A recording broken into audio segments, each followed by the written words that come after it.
নমস্কার, সবাইকে স্বাগতম জানাচ্ছি। আজকে যে টপিকটা নিয়ে কথা বলবো সেটা হচ্ছে কিভাবে কনসিস্টেন্সি বজায় রাখবেন, কিভাবে কনসিস্টেন্ট থাকবেন যে কোনো বিষয়ে, আপনার কাজের ক্ষেত্রে হোক অথবা অন্য কোনো বিষয়ে। তো ব্যাপারটা হচ্ছে,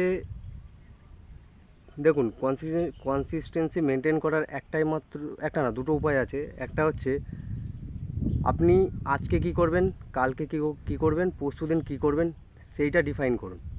নাকি আজ থেকে 5 বছর পর কী হবে, না 10 বছর পর কী হবে, সেসব ভাবার কোনো প্রয়োজন নেই। আপনি এই মুহূর্তে কী করছেন সেটা ইম্পর্টেন্ট, সেই দিকে ফোকাসটা দিন। তাহলে দেখবেন।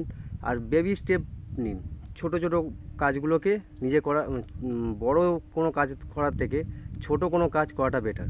আপনি আজকে কি করতে পারেন, আপনার যে গোল, আপনার যে অ্যাম্বিশন, সেইটা কি, সেটা আইডেন্টিফাই করুন। আর সেই রিলেটেড এই মুহূর্তে আপনি কি করতে পারেন সেটার দিকে ফোকাস দিন। আজকের দিনটা কী করবেন, কালকে কী করবেন, পরশু কী করবেন, এইভাবে মেনটেন করলে তাহলে হয়তো আপনি কনসিস্টেন্ট থাকতে পারবেন। বড় কোনো যখন জিনিস করতে যাবেন তাহলে গ্যাপ পড়ে যাবে। ছোট ছোট জিনিস করুন, করতে ভালো লাগবে, মজা লাগবে, ইন্টারেস্ট জাগবে, আর এগিয়ে যেতে থাকবে। তারপর যখন অ্যাকচুয়ালি আপনি 5 বছর পর নিজেকে যখন পিছন ঘুরে তাকাবেন, তখন দেখবেন আপনি কতটা ডেভেলপ করেছেন। সেটা অ্যানালাইজ করবেন, সেটা এখন না। এখন দরকার হচ্ছে এখন কি করণীয়, সেটা ইম্পর্টেন্ট। দ্বিতীয় হচ্ছে ফেলিওরগুলোকে ফরগেট করুন।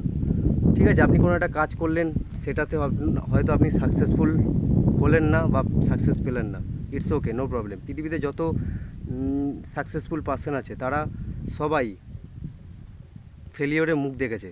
সে ফেলিওর থেকে শিক্ষা নিয়েছে এবং গ্রো আপ করেছে, মুভ ফরওয়ার্ড করেছে, তবেই তারা সেই জায়গাতে আছে। সেখান থেকে লার্নিং, আপনি যে ফেলিওরটা আছে সেখান থেকে শিখতে পারলেন, শিখে এগিয়ে যান সামনের দিকে।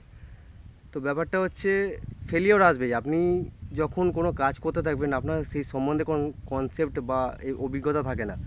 যখন সেটা ফিডব্যাক চলে আসে, আসলে সাকসেস ফেলিওর বিষয়টা হচ্ছে কিছুই না, ওটা আমাদের একটা কনসেপ্ট। আপনি ধরুন কোনো একটা কাজ করলেন, সেটাতে কি ফিডব্যাক আসলো তার উপর নির্ভর করে সাকসেস ফেলিওর। তো আপনি আপনার কাজ করতে থাকুন, পিছনে ফেলে আসা দিনগুলিকে শিখুন, ওখান থেকে কী শেখার আছে ভুলে যান, আর এগিয়ে যান সামনের দিকে। তো এই দুটো জিনিস মাথায় রাখবেন। প্রথম হচ্ছে বেবি স্টেপ নিন, রোজ কী করবেন সেটা আইডেন্টিফাই করুন, আপনার গোল অ্যাম্বিশন রিলেটেড। দুই হচ্ছে ফেলিওরগুলোকে ফরগেট করুন। তো আজকে ভিডিওটা এইটুকুনি। কেমন লাগলো নিচে কমেন্ট করে জানাবেন। ভালো লাগলে লাইক, শেয়ার, সাবস্ক্রাইব করতে ভুলবেন না। দেখা হচ্ছে একটা নেক্সট ভিডিওতে। আর যদি কোনো প্রশ্ন থেকে থাকে নিচে কমেন্ট করে জানাবেন, আপনাদের মতামতও জানাতে পারেন। তো ততক্ষণ পর্যন্ত সবাই ভালো থাকুন, সুস্থ থাকুন, ধন্যবাদ।